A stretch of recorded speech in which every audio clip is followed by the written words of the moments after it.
Football ലോകത്തെ ഞെട്ടിച്ചുകൊണ്ടുള്ള ഒരു വാർത്തയാണ് ഇപ്പോൾ പുറത്തു വന്നിരിക്കുന്നത്. ലിവർപൂളിൻ്റെയും പോർച്ചുഗലിൻ്റെയും സൂപ്പർ താരം ഡിയാഗോ ജോട്ട കാർ അപകടത്തിൽ മരണപ്പെട്ടു എന്ന ദുഃഖകരമായ വാർത്തയാണ് ഇപ്പോൾ പുറത്തു വരുന്നത്. 2 മാസം മുമ്പ് പ്രീമിയർ ലീഗ് കിരീടം നേടി. 1 മാസം മുമ്പ് പോർച്ചുഗലിന് വേണ്ടി നേഷൻസ് ലീഗ് കിരീടവും നേടി. കഴിഞ്ഞ 2 ആഴ്ച മുന്നെയായിരുന്നു ഡിയാഗോ ജോട്ടയുടെ വിവാഹം. അപകട സമയത്ത് പോർച്ചുഗീസ് ഇൻ്റർനാഷണൽ താരത്തോടൊപ്പം സഹോദരനും ഉണ്ടായിരുന്നുവെന്നും ആ സഹോദരനും മരണപ്പെട്ടു എന്ന വാർത്തയാണ് ഇപ്പോൾ കേൾക്കുന്നത്.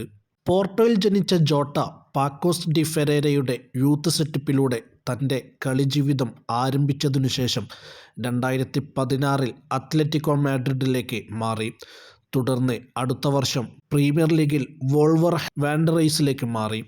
എന്നാൽ ലിവർപൂളിലാണ് അദ്ദേഹം തൻ്റെ ഏറ്റവും മികച്ച പ്രകടനം കാഴ്ചവെച്ചത്. 2024-25 സീസണിൽ ആർനെ സ്ലോട്ടിൻ്റെ കീഴിൽ പ്രീമിയർ ലീഗ് കിരീടം നേടുന്നതിന് മുമ്പ് മാനേജർ ജർഗൻ ക്ലോപ്പിൻ്റെ കീഴിൽ FA കപ്പും ലീഗ് കപ്പും നേടി. 28-കാരനായ അദ്ദേഹം 2019-ലും 2025-ലും UEFA നേഷൻസ് ലീഗ് നേടിയ പോർച്ചുഗൽ ടീമിലും അംഗമായിരുന്നു. ഡിയാഗോ ജോട്ടയുടെ മരണം ഞെട്ടലോടെയാണ് ഫുട്ബോൾ ലോകം കാണുന്നത്.